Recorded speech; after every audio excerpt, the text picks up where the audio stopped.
Okay, so it is that time for Big Sky Wedding, and we are on page 249. Look, he said, with a quiet, unmistakable warning in his voice as well as his manner, I'd soon as not discuss Brierly if it's all the same to you. That woman is seriously hot, Landry went on undaunted. If you're not planning to go after the delectable Miss Parrish in earnest, kindly step aside and let me give it a shot. That did it. Zane slammed on the brakes, brought the truck to a dust-rolling, tire-screeching stop along the side of the road. Make a move on Brierly, he said, sounding deadly calm, which he damn well wasn't. Just one move, and you're going to need a brand-new little set of teeth, little brother. Laundry pretended to cower slightly against the truck door, put both hands on the palms out in a gesture mocking capitulation, but the glint in his eyes told the real story. He enjoyed a good row himself, Laundry would have, right then and right there in the ditch or even in the road, and avoiding a potential melee wasn't on his priority list. All right, he said with a notable irony. I get it. Brierly is off limits. He paused while Zane, white-knuckling the steering wheel with both hands, tried to defuse the ticking bomb in the middle of his laundry. Laundry, of course, chatted merrily on. Of course there is this matter of the lady's obvious reluctance to have anything whatsoever to do with you, so that mean I'll get my chance after all. At some point. I trust you noticed how jumpy Brierly was from the moment she came through the door and caught sight of you. I was watching her. Who could help watching her with looks like that? And she would have done a disappearing act pronto if her friend hadn't grabbed her arm and forced her to stay. All that was true, of course, except maybe for the part about Laundry having a snowball's chance in hell with Brierly ever. And that was why Zane planned on calling Casey Elder as soon as he got home and asking for a rain check on that home-cooked dinner.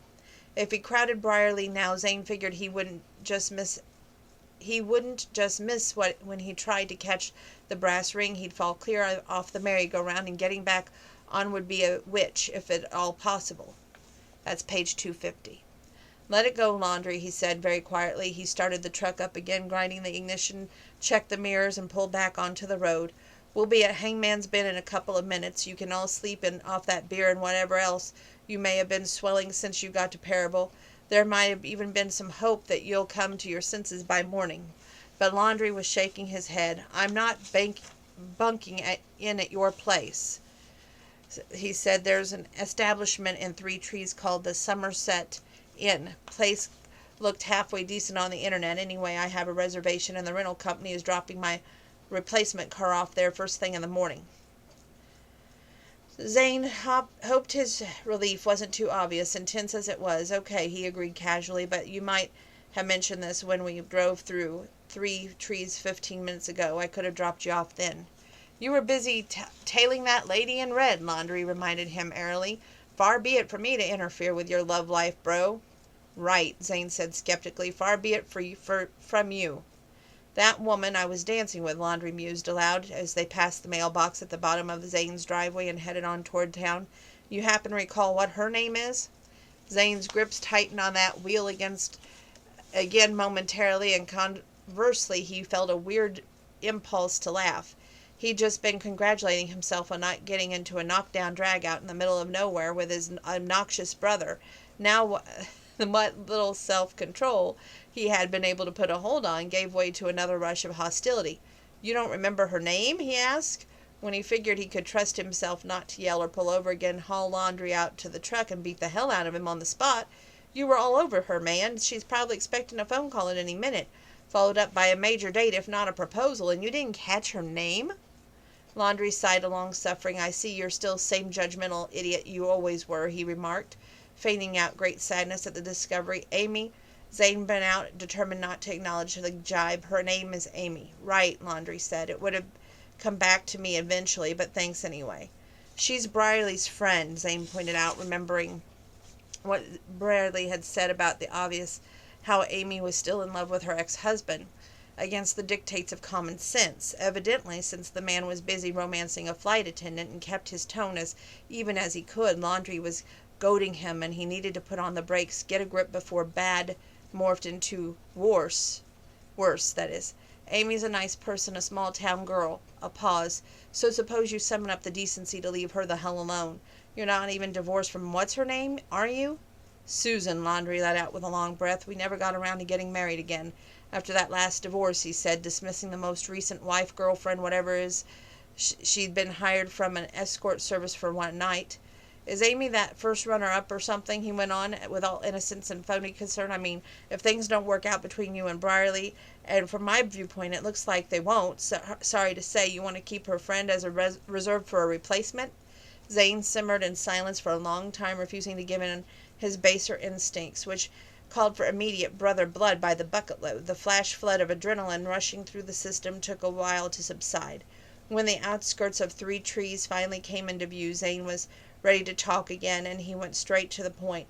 "What are you doing here, Laundry?" he asked, without any inflection at all. "In Montana, I mean. It definitely isn't your kind of place." That was page 252. Okay, we've got 261, 262, 263, 64, 65. Take a seat. Brierly had always prided herself on a cool head and good manners. The only real exception to the rule was having occurred at the wedding that wasn't, after Hutch dumped her without even letting her get as far as the altar. On that infamous day, she'd thrown down her bouquet, stomped on it a couple of times, and then marched outside in their fairy-tale bridal gown to snatch the just-married sign, with its wacky shoe-polish letters just right off the back of the waiting limo. She ripped the strip of cardboard into shreds and thrown the remainders on the gutter. On top of making herself look like a fool in front of people with cameras, she'd gone and littered. While she wasn't proud of acting like a character in a bad soap opera, she did wonder who could really blame her. Her wedding had been ruined, after all, and no red-blooded woman would have smiled sweetly and said, "Oh, well, now would they?" But last night in Parable, well, that was a different matter entirely. She behaved like an idiot, especially after the kiss. That kiss! And holy crapola, what a kiss. She never experienced one like that before, not even with Hutch, and she'd been crazy about that man, crazy enough to want to marry him, for Pete's sake. Thank God for unanswered prayers, page 262, she thought, lying there in her lonely bed, and soon after that she began to feel like herself, her true self again. Anyone with eyes could see that Hutch belonged with Kendra, not her. She belonged with, well, who the hell knows who the hell she belonged with. Maybe nobody, the way things were shaping up. Okay, so she might have to soldier on alone, like lots of women did. But she'd do it with class and aplomb, by God. She'd dress to kill and speak her mind and go for things she wanted. Why, she'd be the Katharine Hepburn of Parable County, Montana. Finally, after much against and few vain efforts to figure out things again, she tumbled onto an awkward slumber-like state, swallow as much mud puddle and anything but restful. But now it was morning, and the world was a different place, zippity-doo-dah. The sun was shining to fit to bring up the spring grass right along with what was already there. The famous big sky was bluer than any blue any business being, without a permit from God, and she could ramble around this place in her sweats all morning if she wanted to, except for the brief forays outside with Snidely, of course, and a quick trip to the supermarket in town. She could indulge in her not-so-secret passion, cooking. Why, she probably wouldn't even set foot in the warehouse all weekend, and for her that was a major shift. Yes, sir, Brierly had a plan, and she was going to follow it awash in that crazy mixture of anticipation and wary dread no man had ever made her feel before. That was until Zane Sutton. Page 263. Tonight he would be coming over for supper, bringing Cleo and Nash with him, and she'd be fully restored by then, batteries charged, ready for anything. Well, maybe not anything, but she had regained most of her composure, and she might at least be able to get through the evening without making a spectacle of herself. She was humming cheerfully when a soft knock sounded inside the door, and Casey opened it to call out, "Anybody home?" The phrase was part of the vernacular in that household, and she'd been as long as Brierly could remember. "Come in," Brierly sang from the kitchen, where she was running cold water over the frozen game hens she bought at the supermarket on her brief grocery run into Three Trees, hastily dressed like a gym rat and hoping to go unnoticed, Snidely waiting in the car. She selected 4 bottles of the best wine one could ever expect on the supermarket shelves, taking her time, choosing prime Brussels sprouts and premium baby potatoes and all the stuff with a whiz-bang salad. Maybe she could hold on to a man Maybe she couldn't hold on to a man, but damn it, nobody made a better salad. Casey wandered on in. Preston nestled against her right shoulder, patting the baby's tiny back distractedly when she focused on the array of food and cooking accoutrements set on Brierly's center island. A tiny frown creased the porcelain skin that was perfect between her eyebrows. What? Brierly prodded naturally through Casey's troubled expression. She had a little worried. Casey scanned the produce from frozen game hens once more and then sighed with a big shoulder-moving sigh. Her beautiful necklace, a gift from Walker, especially designed with a heart and two tiny dangling western hats, one representing her, the other her husband, gleamed between the lapels of her faded cotton shirt. Somewhat nervously, she ran free hand down the respectable worn jeans. Something came up, Casey said, at long last, and her effort to overrule her reluctance and say what she'd come to say was painfully obvious. Preston stirred a little. Baby made sounds, and Casey soothed him with another pat on the back and a gentle shush now, sweet pea, everything's fine. The infant settled down right away. Something came up, Brierly repeated, such as, not that she didn't have a sneaking suspicion that the answer was going to be that she made up a scene the night before at the boot scoot, that Zane must have decided to back off, keep a prudent distance. Funny now, that realization, which should have been a modicum of relief, opened up a trap door in the pit of Brierly's stomach instead, one she thought she might just fall right through end over end forever, never quite hitting the bottom. Casey's reply confirmed Brierly had already guessed. Zane isn't coming to supper, she said sadly, and Brierly knew that her sister-in-law wasn't sad for herself or for Walker and the kids, much as they all been looking forward to entertaining a genuine movie star. Oh no, Casey was sad for her. Brierly the spinster, the woman who had made a lifestyle of being kicked to the curb by every man that she found attractive. Oh, Brierly said, because that was what came to her, and because hiding things from the ultra-raperceptive Casey had proven impossible from that very beginning. Casey looked pained, and though she tried to smile, the effort faltered on her mouth and failed to stick. Something must have came up, she hastened to add. Again, she checked out the baby potatoes, the perfect Brussels sprouts, the game hens just beginning to thaw in the island sink. He said he'd come over some other time, and he and the rest of the outfit sometime soon. Sometime soon in a pig's eye. Zane Sutton was on the run, thanks to her. He probably wouldn't come within a country mile of Timber Creek ever. Brierly was not going to cry. She was decided, even though for some inexplicable reason she wanted very much to do exactly that. Maybe the alternative personality she was of the red dress and the sexy shoes and the hay sailor hairstyle she was trying to reassert herself take over again, because even now that was more trouble.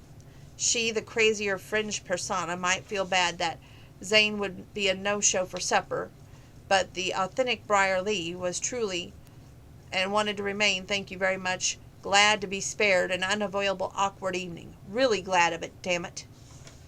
265, 266.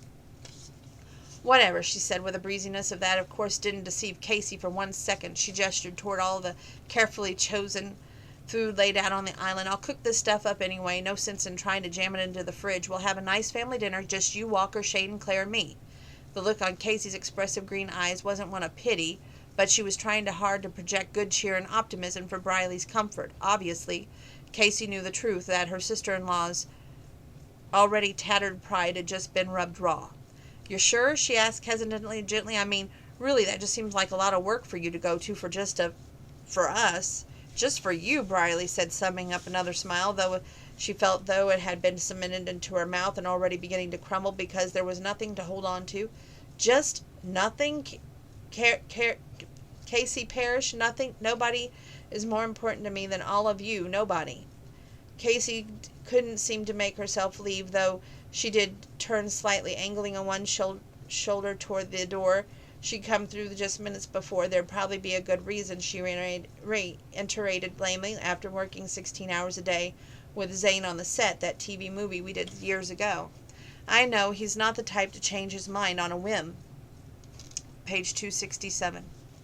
What Casey didn't know, of course, was that Zane had kissed Brierly just the night before. Kissed her like she'd never been kissed before, at the edge of a gravel parking lot beneath a sparkling spill of stars, and she'd not only liked it, she wanted a whole lot more of it. She'd let him know it too, and then, as if that wasn't bad enough, she flipped some emotional switch, gone from a red dress spike heel wearing buckle bunny on the make to a sniveling half hysterical child in a matter of few heartbeats no less. The man was probably thought she was screwed up enough to qualify for a whole slew of 12-step programs, and who could blame him? He probably encountered obsessed fans who were more rational, and those poor souls at least had the excuse of needing medication. Worst of all, he never even met the real Brierly. Don't worry, please, she told Casey, smiling so hard that she thought her face might actually crack. Fake it till you make it. Wasn't that one of those standby slogans in recovery movement? I'm fine, really. I don't even like Zane all that much. Oh, no, not much. She merely have gone home with him and straight to his bed if he'd kissed her even once more like that. And that was all. Casey wasn't buying any of it, of course. She nodded complimentary and retreated into the other part of the house, humming underneath her breath to the baby as she went. Well, hell, Brierly told Snidely, who was usually stuck to her like a postage stamp with too much glue on the back. Snidely gave a philosophical-sounding sigh and meandered to the back door, wanting to be let out. Brierly crossed the back room and opened the door up for him and watched as he zipped through the space as if anxious to be shut out of her for a while and find himself better company to hang out with. There seemed to be a lot of that going on around lately. That was 268. Okay, 293, 94, and 95. Zane, rarely at a loss for words, especially with women, found himself struggling for something to say. Hungry, he finally said, remembering the plate in his hands and lifting it slightly as though for her inspection. She shook her head and she waited. Zane, realizing that he was damming the flow of past the buffet table, stepped out of line, and then he said something even more unimaginative. Looks like it's going to rain. Brierly's mouth twitched at one corner ever so slightly, but the freeze was still on. Looks like it, she agreed. He gestured for her to precede him, and somewhat to his surprise, she did. She led the way to one of the few unoccupied places in the yard, a corner flower bed with a wide knee-high brick wall edging it. She sat. Zane sat. He didn't remember being this nervous since he was in high school and made a move on a rodeo queen who happened to be 2 years older than he was. And what confounded him even more than a little bit was it was about this woman that he seemed to be turned into a tongue-tied rube. I'm sorry about last night, he said, with nothing else better coming to mind. The rest of the plate rest on his lap untouched. I thought maybe you'd need some space after page 294, after the kiss of the century. Brierly's shoulders left her bare by her green sundress, except for the tiny straps holding the garment up, moved in a very slight, shrew-like way, then fell back into the graceful alignment. I guess you didn't expect to see me here, she surmised as some mischievous twinkle sparkled in her hazel eyes now. Zane didn't know what to say to that, so he just sat there, to use his mother's favorite cliche, a bump on the log. You're probably not the only one, considering what happened between Hutch and me. I mean, she went on, her tone almost breezy now, or to put it more accurately, what didn't happen. High above, the thunder boomed again aloud, but still with a distant and cloud briefly blocked the sun, spilling the shadows over the admirable gathering for a few moments. You mean the non-wedding? Zane asked stupidly. She nodded. So you already knew about that, she said. Yeah, Zane admitted, picking up the plastic fork. It had burrowed into the baked beans on his plate and immediately putting it down again. He had been ravishly hungry 15 minutes ago. Now his throat was dry and his empty creek bed in the drought. And he didn't figure he could manage so much as a bite of food. It was all over the internet, Brierly mused, lightly smoothing the gossamer skirt of her sundress over her slender thighs. Where, Shane wondered, a little frantic, was this conversation headed? Things happen, he said. The eloquence of the hoof, that was him again. Page 295. Yeah, she agreed with a philosophical sigh. She smiled with a wisp, a smile that tugged at an especial tender place in Zane's heart, and taking in a million guests, the brightly colored paper lanterns dangling from tree branches, the astounding spread on the buffet table. With a sweep of her beautiful eyes, went on. Things work out for the best, she added softly, watching an obviously pregnant Grace Kelly blonde move through the gathering, accentuated by a shaft of sunlight that seemed to be shining on only her. She's beautiful, isn't she? Brierly asked softly. Then with more spirit she finished her with, Rats, I don't even know why I'm telling you all this. I apologize. Zane followed the blonde's progress for a second or two, and then saw her draw up along Hutch, who was still officiating at a barbecue grill with an arm slipped around his waist. He grinned now with her with love so plain that could have been seen from the outer space, like the Great Wall of China and the lights of the New York City, and gave her a gentle squeeze and peck on the forehead. This would be the woman Comrade had chosen over Brierly back in the day. Zane reflected. Yes, she was all he said, and in the end, because Brierly was right, the lady was a looker, though, for his money. Their hostess was no match for the vision sitting right next beside him in a green floaty dress. Ah, page 296. I guess I better circulate a little, Brierly said, sounding resigned and not unhappy. Otherwise, Casey will never let me hear the end of it. She made me come with her, but being here is probably better than sitting at home alone. The reference to her sister-in-law was made softly with a note of wry humor, so she felt no resentment at being dragged along. Brierly rose to her feet, and Zane automatically stood, too nearly spilling the contents of his plate into the grass because he'd forgotten, at least for that moment, practically everything but his own name. Along on a subliminal level, he'd been reliving last night's mind-blowing kiss outside that boot-scoot tavern.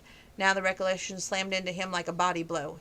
He opened his mouth, ready to ask Brierly not to go, but she swept away in a flurry of soft green fabric, trailing a flowery but utterly unique scent, her scent, behind her. He didn't even get the chance to say goodbye before she vanished like a thin smoke caught in a sudden breeze. With a sigh of his own, Zane sat down on the bricked wall again and sat silently, listened to all the reasons he ought to tackle the grub piled on his plate, starting with the starving children in China, another with his late mom's old standbys, invariably trotted out when he and Landry were kids, prone to balk like mules when anything set before them at mealtime happened to be green. His improved understanding of good nutrition notwithstanding, even now he couldn't quite work out a bunch of kids on the other side of the world who would benefit if he ate all his broccoli or spinach or string beans. He took a few bites in an effort at good manners, but it was a lost cause. All he could think about was Brierly Parrish and how he felt to kiss her, or how much he wanted to do that again, and a lot more. Finally, he carried the meal to the nearest trash receptacle, tossed it, and decided he ought to do a little more circulating himself.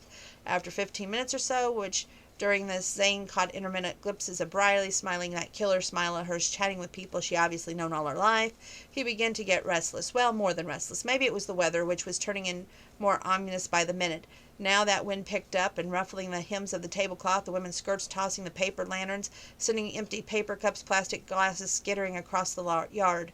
He was trying to make heads or tails of an in-depth conversation of local politics, spearheaded by two elderly ranchers, when Cleo edged up alongside him, holding down her flying hairstyle with one hand and grinning broadly, just as she won the prize in the church raffle. When you get ready to leave, she told him, raising her voice a little to be heard over the wind and another crack of thunder, don't you trouble yourself about me. That was page 297 going to 298. I'm making friends right and left, and it's bingo night in Parable, so a bunch of us are going to go try our luck. Mabel Evans goes right over past your place on her way home, and she'll drop me off afterwards. Okay, Zane said. Hadn't Cleo claimed to be a bust at bingo somewhere along the line? Cleo barely treadled to rejoin the gambling contingent when Nash materialized his elbow. There will be fireworks after it gets good and dark, he announced. Can we stay? Zane wasn't keen on that idea. Nightfall was still several hours away, and he had a horse and a dog that he would need to see and feed eventually, and then he still was thrown by the unexpected encounter with Brierly. Now, not that he would have missed it. Well, those kids over there on the patio by the soda cooler, Nash interrupted, pausing to point out adolescents in question. A couple of them are from Three Trees, and Jack Carson is the one in the I have no idea, some type of t-shirt. Said I could catch a ride home with them later if you didn't feel like sticking around. Zane frowned slightly. First, Cleo had seemed to assume that he was waiting for a chance to bail, and now Nash had apparently come to the same conclusion. Was it obvious? Who's driving? He asked his kid brother. Jack's dad, Nash answered in his tone of one designing to react respectfully to a really lame-brained question. He scanned the yard again, found the man he was looking for. That's him, he went on. The guy by the wheelbarrow, full of whatever those yellow flowers are called.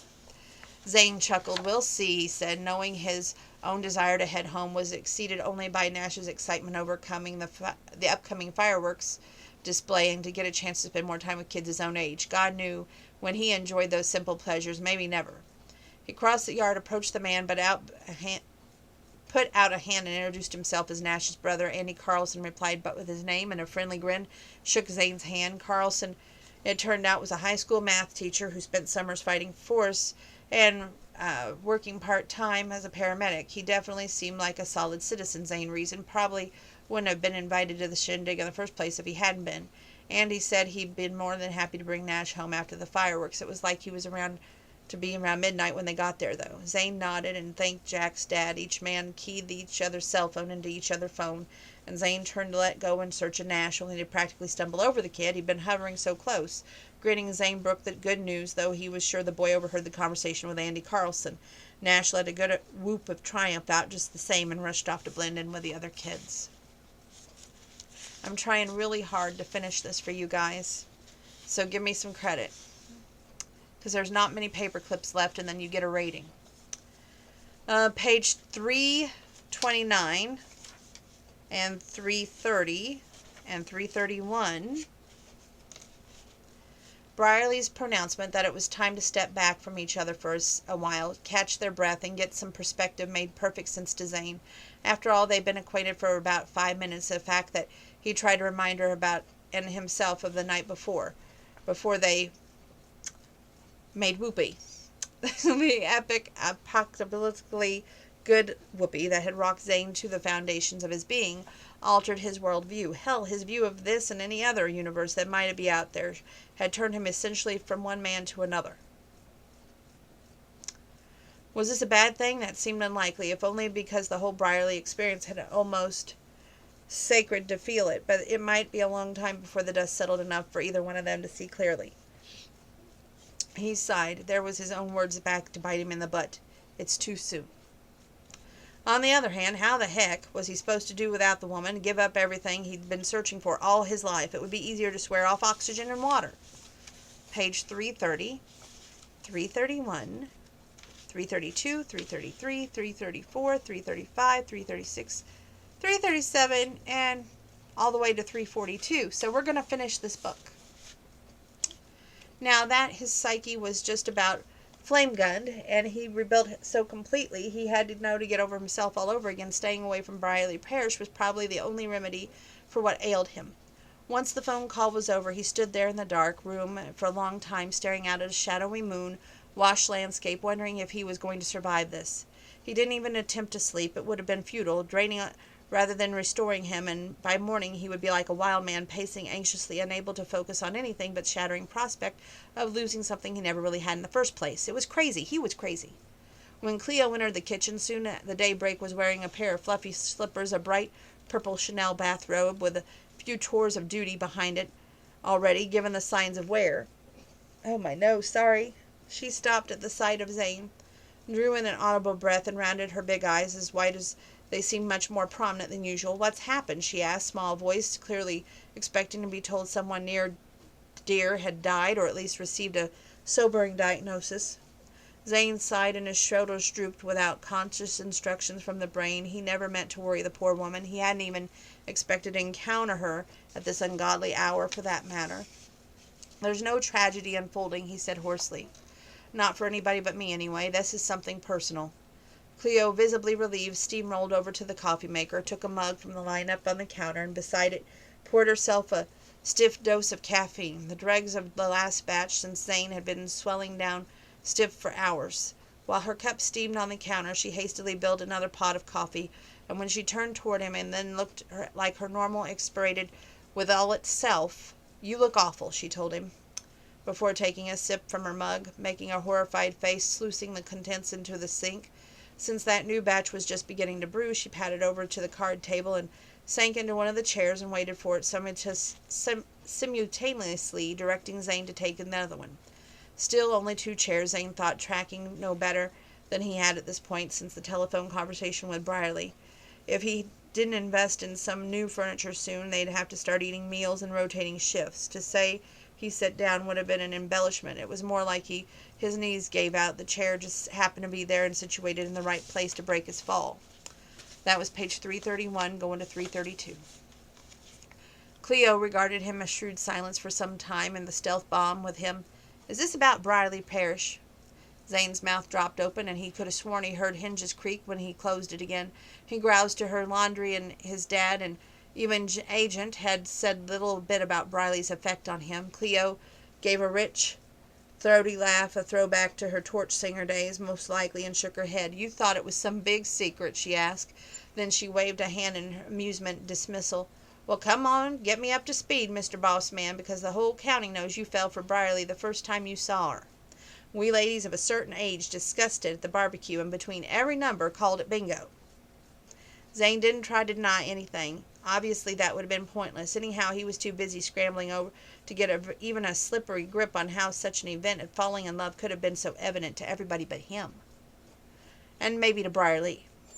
He had begun to feel just a little bit better, but it must have not shown on the outside.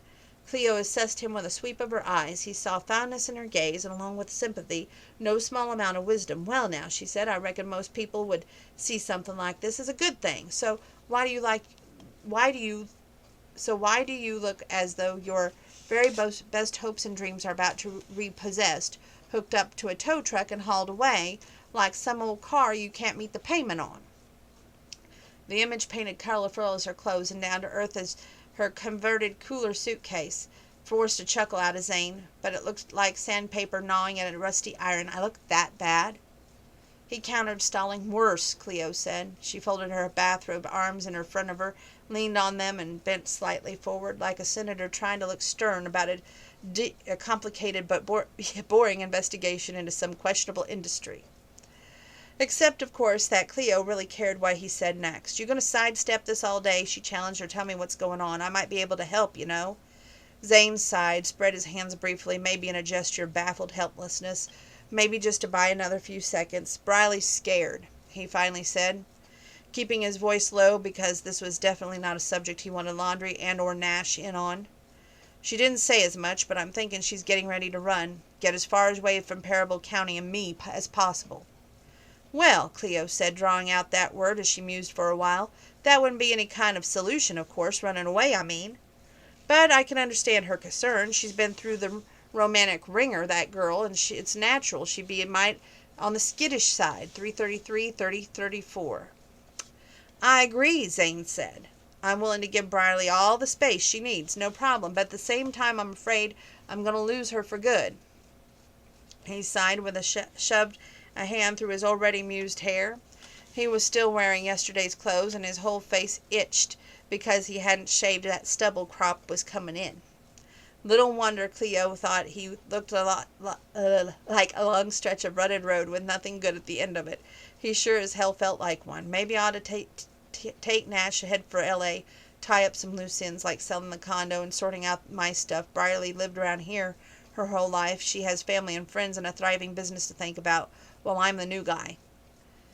Cleo rolled her eyes, but her smile was tender. "Hold it," she said. "Before you go gallivanting off to California or Brierly runs wherever, why don't you talk to the woman? You know, hammer out some kind of plan or agree on a course of action that you both can live with?"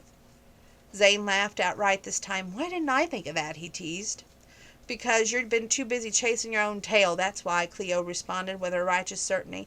The coffee maker had chortled through its cycle by then, and she got up to pour some for herself. She offered a refill to Zane by raising the carafe and then setting it down again. When he shook his head, privately Zane reflected that it hadn't been his own tail he'd been chasing, but Brierly's. Well, last night he caught her, and he would be a damn fool if he let her go, because it might be 10 lifetimes before he met another woman like her. It might be never. Slapping both palms down on the surface of the card table in resolution, he scraped the back of the chair. He stood up and headed out of the kitchen back to his room, peeling off his clothes as soon as he crossed the threshold, finally jarring Slim out of his deep slumber on the rug. Never mind the dog right now. Zane needed a shower. He needed a shave. He needed to shape the hell up and tackle this thing like a man. He stepped into the hot shower, soaped up, rinsed. Remember, he had a horse to feed, shifted down a few gears. He had to take time, wait for the rest of the world to open for business, and then he'd hone in on Brierly Parish like a heat-seeking missile. This is page 335. We're getting there, kids. The habit of going to work was so ingrained in Brierly that staying home to listen to sad music and use up her facial tissue didn't even occur to her, sorrowful as she felt. She dressed in her jeans and a blue cotton shirt, brushed her hair and caught it up in a clip, forced down a half-starving fat-free yogurt standing in front of the fridge with the door hanging wide open, while Snidely gobbled his kibble. Soon she'd given up on the breakfast. She brushed her teeth again and set out for decor galore. This is page 336. Snidely went with her, like always, but her loyal sidekick kept looking over at her from the passenger seat, during the brief drive, as if expecting her to do something wholly unlike Brierly again. She smiled and reached over to pat the dog's ruff. "What do you say we put Amy in charge of the company? Spend more money we piled up on the RV and hit the trail for a year or two, old buddy. See where the road takes us." Snidely let off a soft whimper at the prospect. For a dog, he could be a real stick in the mud. Brierly felt her shoulders drop as her own enthusiasm ebbed. Leaving her business in Amy's care wasn't a problem because she already scaled all the professional mountains, met every career goal, and now she desperately needed a change, a big one. But she wouldn't be leaving decor galore, Saint Zutton and her heart threat he represented if she took off. She'd be leaving Walker and Casey too, Shane and Claire and Preston, and, in essence, the new niece or nephew due in 6 months or so. 1 minute. Water time.